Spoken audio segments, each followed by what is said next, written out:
নমস্কার, কেমন আছেন আপনারা সবাই? দেবযানীস রান্নাঘরে আপনাদের স্বাগত জানাই।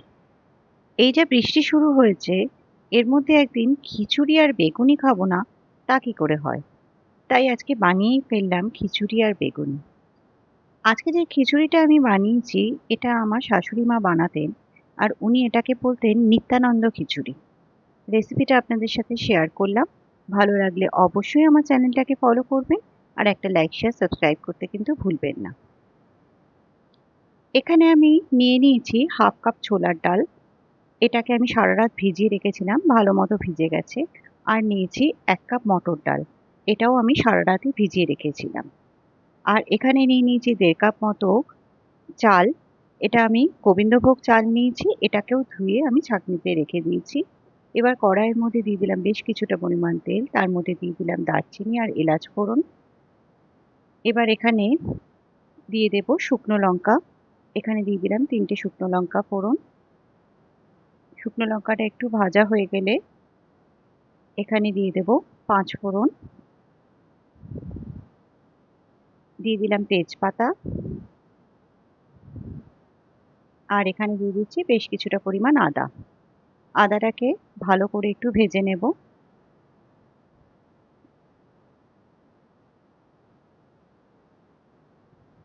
আদাটা ভাজা হয়ে গেছে। এবার এখানে ছেড়ে দিচ্ছি প্রথমে মটর ডালটা,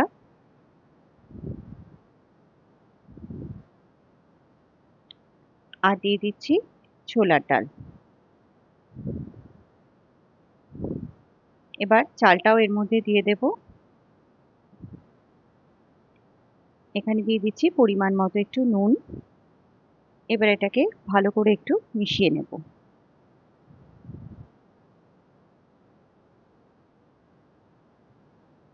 এখানে দিয়ে দিচ্ছি একটু হলুদ। এটাকে একটু ভালো করে ভেজে নিতে হবে। আমি ১ চামচ মতো ঘি এখানে অ্যাড করলাম, লাস্টে আমি আরেকটুও ঘি দেব। এটাকে একটু ভালো করে ভেজে নেব।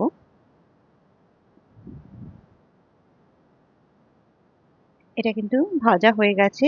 এবার এখানে দিয়ে দিচ্ছি গরম জল। যতটা পরিমাণ জল লাগে সেটা বুঝে দিতে হবে।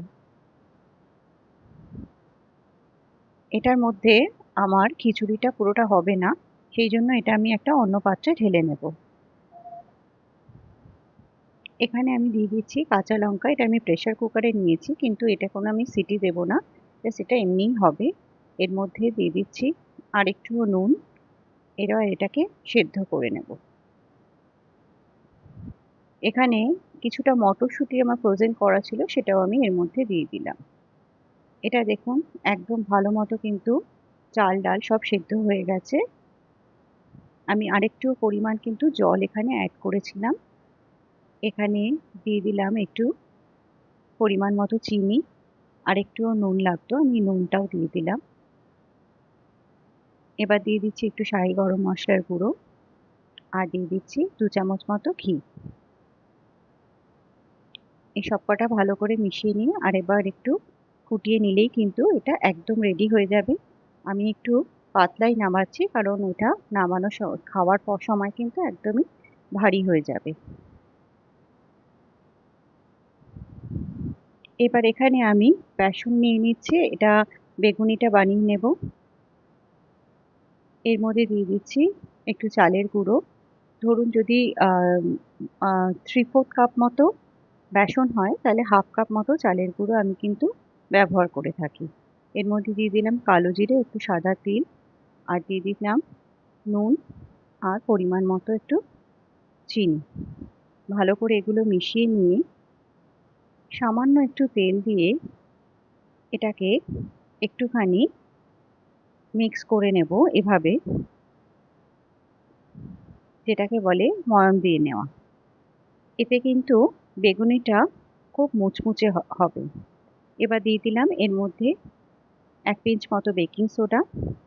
এটাকে ভালো করে মিশিয়ে নিয়ে অল্প অল্প করে জল দিয়ে এটার একটা ব্যাটার বানিয়ে নেব।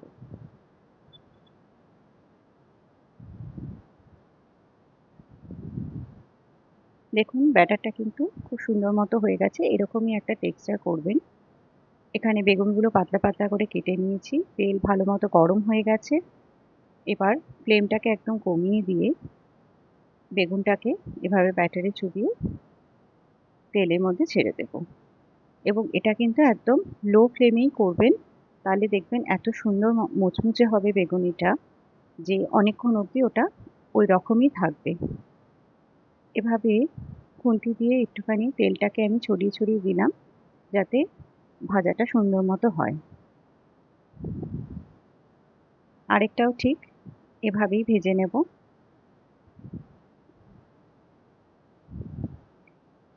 বেগুনিটা ছেড়ে দিয়ে এভাবে যদি তেলটাকে একটু তুলে তুলে দেওয়া হয়, তাহলে ওপর দিকটাও খুব সুন্দর মতো ফুলে ওঠে।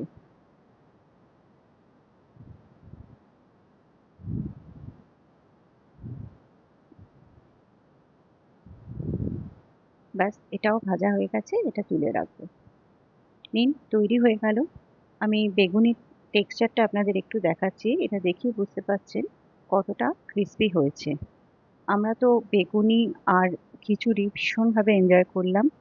আপনারাও যদি এনজয় করতে চান ঠিক এই টেস্টেই, তাহলে কিন্তু অবশ্যই একবার বানিয়ে দেখতে হবে। আর ভালো লাগলে অবশ্যই আমাকে একবার জানাবেন।